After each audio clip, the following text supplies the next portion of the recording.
चलिए एक बड़ी खबर आपको बता दें, बड़ी खबर आपको बता दें,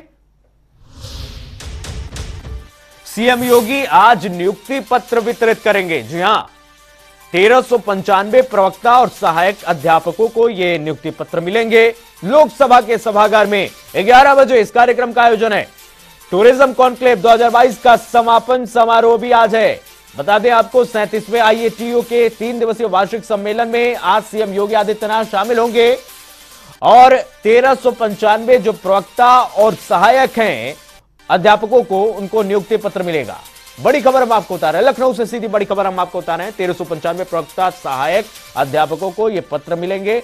लोक भवन के सभागार में 11 बजे यह कार्यक्रम, इसका आयोजन किया गया है। टूरिज्म कॉन्क्लेव 2022 का समापन समारोह है।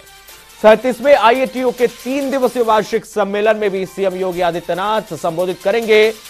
आपको बता दें, convention centre the Centrum hall में इस कार्यक्रम का आयोजित किया गया है, जिसमें सीएम योगी आदित्यनाथ आज नियुक्ति पत्र वितरित करेंगे, जिसमें जो चयनित 1395 प्रवक्ता और सहायक अध्यापक हैं, उनको सीएम योगी आदित्यनाथ यह नियुक्ति पत्र देंगे। बड़ी खबर हम आपको बता रहे हैं, लखनऊ से सीधी बड़ी खबर। समारोह में सीएम योगी आदित्यनाथ शिरकत करने वाले हैं।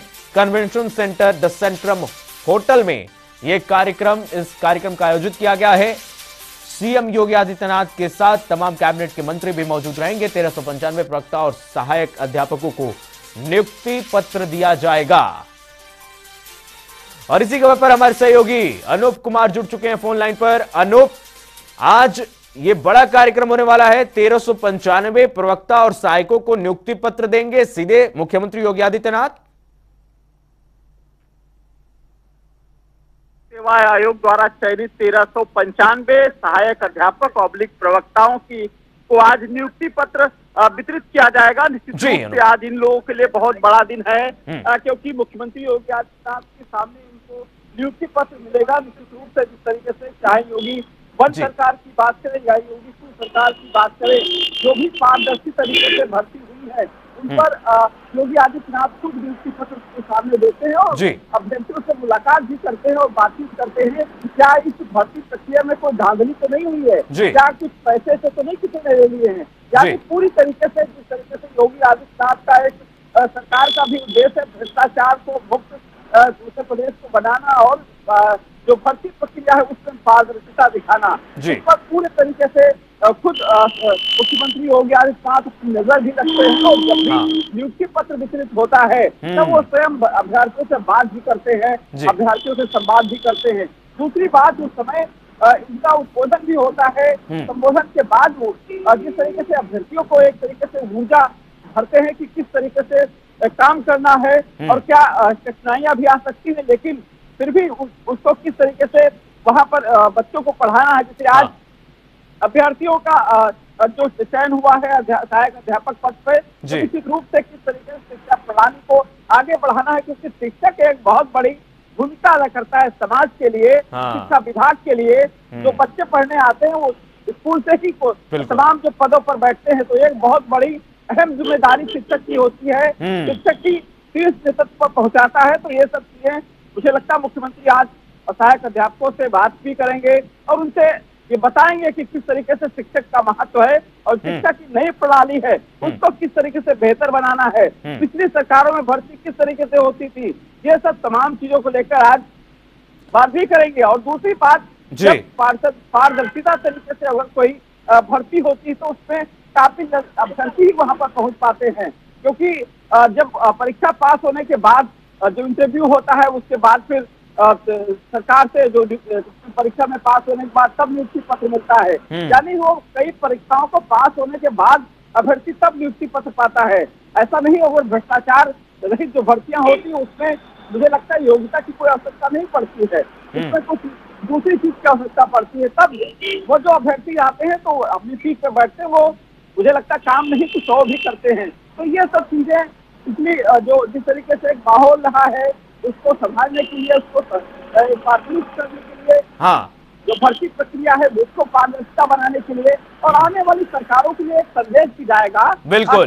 भर्ती प्रक्रिया किस तरीके से होनी चाहिए, हाँ। काबिल जो छात्र है वो अपना काम कैसे करते हैं, आगे समाज को कैसे बढ़ाना है, जो शिक्षक भर्ती होकर जा रहे हैं ये स्कूलों में बच्चे को किस तरीके से ट्रेन करेंगे, किस तरीके से देना है। जब वो बच्चे पढ़ के आगे निकलेंगे तो वो भी कुछ न कुछ करेंगे, ऐसा नहीं है कि कुछ नहीं कर पाएंगे। तो ये सब चीजें हैं। बिल्कुल, आज बिल्कुल। 1395 जो सहायक अध्यापकों को नियुक्ति पत्र वितरित होना है तो मुख्यमंत्री के सामने होना, कहीं न कहीं उनको एक अलग से ऊर्जा जरूर मिलेगी। ठीक है अनूप, बहुत बहुत धन्यवाद तमाम जानकारी साझा करने के लिए। तो आपको बता दें, लोक भवन में 11 बजे इस कार्यक्रम का आयोजन होना है। मुख्यमंत्री स्वयं वितरित करेंगे ये नियुक्ति पत्र जो सहायक अध्यापक हैं और जो वहां पर शिक्षक हैं। आगे बढ़ते हैं। तवांग में टेंशन के बीच देश में सेना को लेकर एक बार फिर राजनीति जो है गर्मा गई है और कांग्रेस के पूर्व अध्यक्ष राहुल गांधी तवांग के संदर्भ में भारतीय सेना पर एक बयान देकर विवादों में आ गए हैं। कटघरे में उनको खड़ा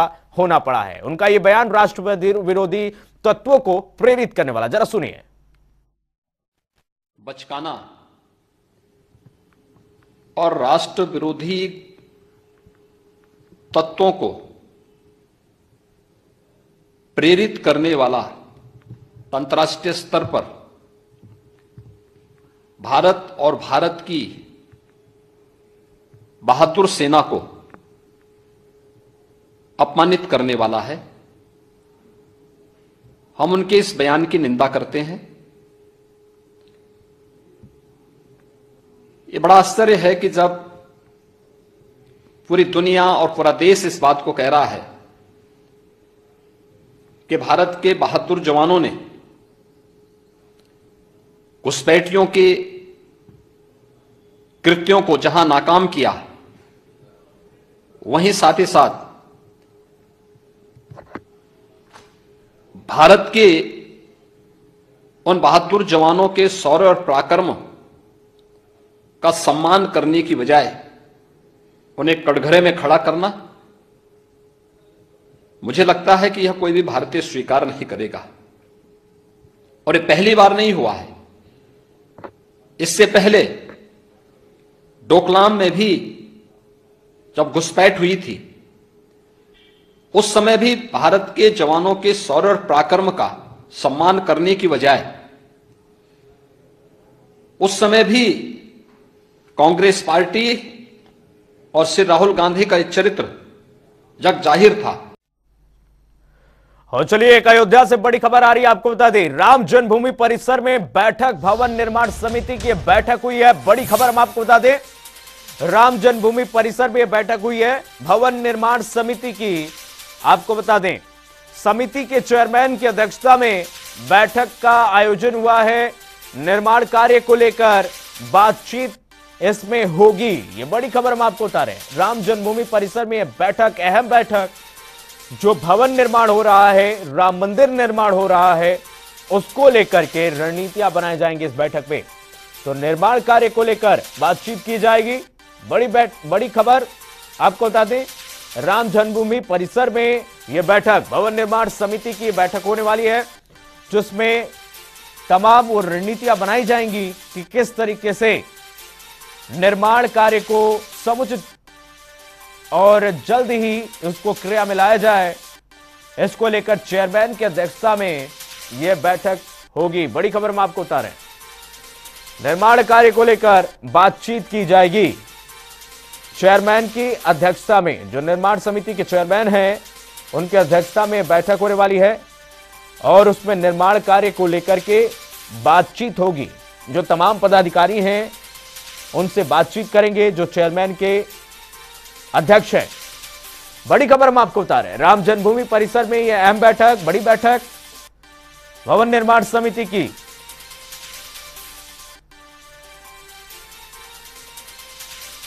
बड़ी खबर हम आपको बता रहे हैं, समिति के चेयरमैन की अध्यक्षता में यह बैठक होने वाली है। निर्माण कार्य को लेकर इसमें बातचीत की जाएगी।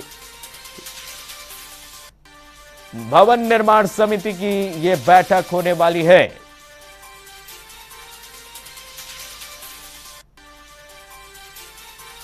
बड़ी खबर हम आपको बता रहे हैं, अयोध्या राम जन्मभूमि से जुड़ी है बड़ी खबर।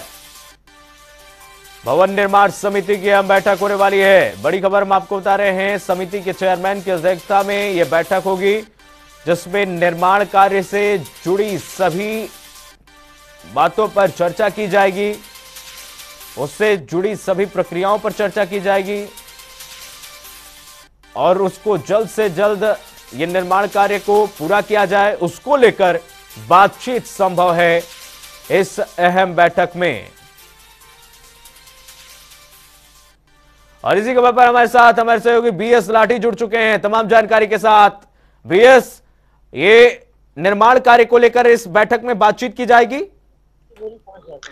जी देखो प्रद्युमन, कल से 2 दिवसीय बैठक थी। जो नृपेंद्र मिश्रा मंदिर निर्माण समिति के जो अध्यक्ष हैं वो अयोध्या कल ही आ चुके हैं और कल विश्वामित्र बैठक चली थी और कल शाम को ट्रस्ट के अधिकारियों के साथ बैठक भी की थी। और जो जिला अधिकारी हैं, जो पदेन सदस्य हैं, जो ट्रस्ट भगवान निर्माण समिति के अध्यक्ष हैं या जो सुरक्षा व्यवस्था के जो अधिकारी हैं, उनके साथ कल उन्होंने बाकायदा उसका राम जन्मभूमि का निरीक्षण हुआ, कितना काम लगभग जो ट्रस्ट के सचिव हैं चंपत राव, उन्होंने कल भी एकदम बयान जारी किया। उन्होंने कहा लगभग 60% काम पूरा हो चुका और वीडियो जिस तरह से पिलर जो प्रथम तल है, जो भगवान राम का जो गर्भगृह बन रहा है, जो निर्माण समिति के अध्यक्ष हैं, उन्होंने सारे अधिकारियों के साथ, जो एनटी के इंजीनियर हैं उनके साथ, जो तमाम आला अधिकारी थे उनके साथ सुरक्षा व्यवस्था, किस तरह से मंदिर में सुरक्षा व्यवस्था होगी और किस तरह से श्रद्धालु आ जाएंगे, जो राम पथ निर्माण हो रहा है या जो रामलला की तरफ से चारों तरफ से आने वाले रास्ते हैं उसका भी निरीक्षण किया और जो राम के दर्शन करने वाले जो श्रद्धालु हैं उनको कोई दिक्कत ना हो, जिस पेयजल की व्यवस्था हो, अयोध्या में क्या क्या बनाना है और राम मंदिर कैंपस में क्या क्या सुविधाएं हो श्रद्धालुओं के, उसको लेकर जो कल बैठक थी, आज दूसरा दिन है बैठक, वह विश्वामित्र में चल रही है। उसके बाद जो पहली बैठक होगी वो समाप्त हो चुकी है। दूसरी बैठक जो आज की है वो सुबह 10 बजे से शुरू हो गई है और भी 2 बजे तक चली। जो अंतिम है, क्या क्या हुआ, क्या क्या होना है, क्या क्या बदलाव होंगे, ये शाम को 5 बजे तक इसका निर्णय आएगा। जी प्रद्युमन। बीएस, कितनी प्रक्रिया जो है पूरी हो गई है और कितनी अभी बाकी है, उसको लेकर भी बातचीत की जाएगी? देखिए कीर्ति, जिस तरह से अगर बात की जाए राम जन्मभूमि को, जो 24 में कहा गया मकर संक्रांति के दिन 14 तारीख को भगवान राम लला को गर्भगृह में विराजमान, जो प्रथम तल है, जो प्रथम मंजिली है, जो मंजिल जो तैयार है, इमारत जो तैयार हो चुकी है, वो 60% लगभग उसका काम पूरा हो चुका है। 40% काम अभी अधूरा है। तो जो इंजीनियर है, जो इस स्तर पे रातों दिन काम चल रहे हैं, जो तेजी लाई जा रही है, जो मोदी जी अभी आए थे पिछले दीपोत्सव में, उन्होंने दर्शन भी किया था और निरीक्षण भी किया था, या अभी पिछले दिनों अभी मॉरिशस के राष्ट्रपति आए थे, सब लोगों ने दर्शन किया। तो जिस तरह से अयोध्या में देश विदेश से लोग पर्यटक आ रहे हैं और जिस तरह राम भक्त के जो राम श्रद्धालु हैं उनको दर्शन के लिए जो लालायित हैं, उनको 2024 में मकर संक्रांति के दिन माघ मेला लगता है, उसी दिन भगवान राम लला को देश के प्रधानमंत्री नरेंद्र मोदी उनको स्थापित करेंगे। और लगभग जो काम है, जो अंतिम अभी क्या बदलाव करने हैं, कितने काम पूरे हो चुके, कितने काम अभी अधूरे हैं, क्या क्या लगने हैं, क्या होना है, ये आज शाम तक मीडिया को प्रेस रिलीज करके या प्रेस कॉन्फ्रेंस करके के द्वारा चंपत राज जी द्वारा बताया जाएगा। कीर्ति, ठीक है बीएस, बहुत बहुत धन्यवाद तमाम जानकारी साझा करने के लिए। तो आपको बता दें कि ये प्रक्रिया जो है चल रही है, लगातार बैठकों का दौर जारी है कि किस तरीके से जल्द भवन निर्माण कर दिया जाए। आगे बढ़ते एक और बड़ी खबर आ रही है, आपको बता दें मुजफ्फरनगर से बड़ी खबर हम आपको बता दें, रालोद की भाईचारा सम्मेलन पर चेतावनी मिल गई है। जी हाँ, रालोद की भाईचारा सम्मेलन पर चेतावनी है, आज ही होगा बिना परमिशन सम्मेलन। ये बड़ी खबर हम आपको बता रहे हैं। प्रशासन ने लेकिन सम्मेलन की अनुमति नहीं दी है, लेकिन रालोद के कार्यकर्ता कह रहे हैं कि आज ही सम्मेलन होगा। आरएलडी के जो प्रमुख है वो जयंत चौधरी इस में मुख्य अतिथि होंगे इस सम्मेलन में। तो प्रशासन ने इस सम्मेलन की अनुमति नहीं दी है। मुजफ्फरनगर से ये बड़ी खबर हम आपको बता रहे हैं, जहां सम्मेलन होने वाला है, लेकिन आरएलडी के जो कार्यकर्ता हैं, एसपी और आरएलडी के कार्यकर्ता, वो कह रहे हैं कि सम्मेलन होगा। बड़ी खबर हम आपको बता रहे हैं, एसपी आरएलडी का खतौली में धन्यवाद सम्मेलन है, ये बड़ी खबर। और इसी खबर पर हमारे साथ हमारे सहयोगी पवन अग्रवाल जुड़ चुके हैं तमाम जानकारी के साथ। पवन, प्रशासन ने अनुमति नहीं दी है, फिर भी एसपी और आरएलडी के कार्यकर्ता कह रहे हैं कि सम्मेलन होगा।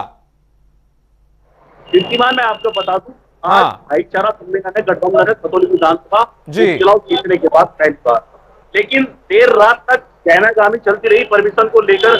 लेकिन देर रात प्रशासन जो एसडीएम जीत सिंह राय है, जो आरोप है चुनाव के खतौली विधानसभा के, उन्होंने परमिशन दी और कुछ शर्तों के रूप में ये परमिशन गठबंधन को दिए कि भाईचारा सम्मेलन करें, जिससे किसी दुकानदार को, किसी व्यापारी को, आने वालों को कोई परेशानी ना हो, और जो खाली जगह होगी केवल उस पर ही ये सम्मेलन होगा।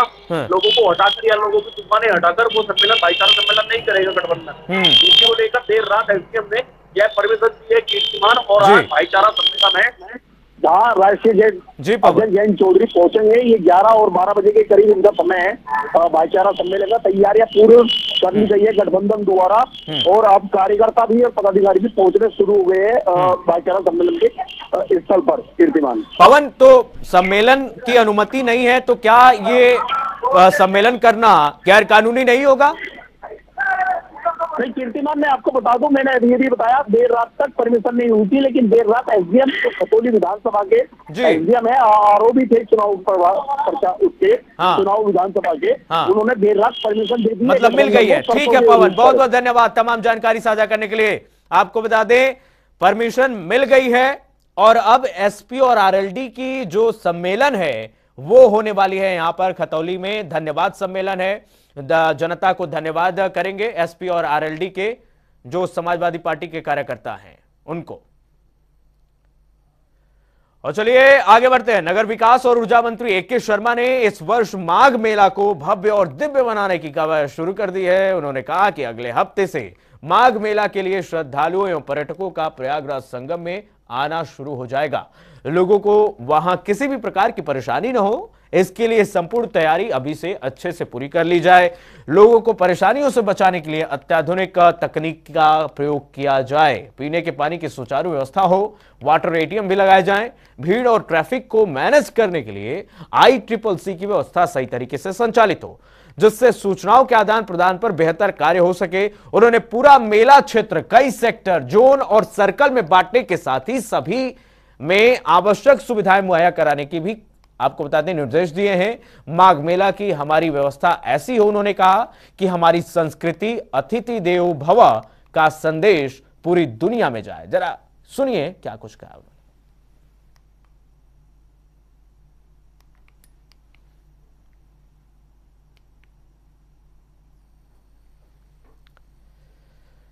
और चलिए आगे बढ़ते हैं। देहरादून में पुलिस प्रवक्ता और एडीजी वी मेरुगेशन ने पीएचक्यू में पत्रकार वार्ता कर कहा कि अंकिता हत्याकांड को लेकर जांच कर रही एसआईटी ने चार्जशीट तैयार कर ली है और 100 गवाहों के बयानों के आधार पर तैयार 500 पन्नों की यह चार्जशीट को सोमवार को कोर्ट में दाखिल किया जाएगा।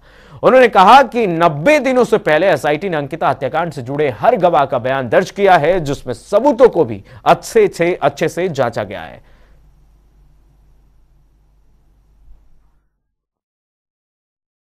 देखिए, जो 19 तारीख को एक कंप्लेंट होती है पटवारी पुलिस में कि कुमारी अंकिता भंडारी है जो मिसिंग है, उस संबंध में पटवारी ने अपने एक रजिस्टर कराया। फिर उसके बाद उन्होंने एक रिपोर्ट भेजा डीएम को कि इसको रेगुलर पुलिस में ट्रांसफर होना चाहिए। जो उसके बाद वो रेगुलर पुलिस में ट्रांसफर हुआ केस, रेगुलर पुलिस ने मौका मुआयना कराया। फिर वहाँ का रिसोर्ट का स्टाफ को पूछताछ कराया। पूछताछ में पता चलता है कि वो जो मिसिंग गर्ल है वो 3 लोगों के साथ पहले दिन गई थी, वापस नहीं आई थी।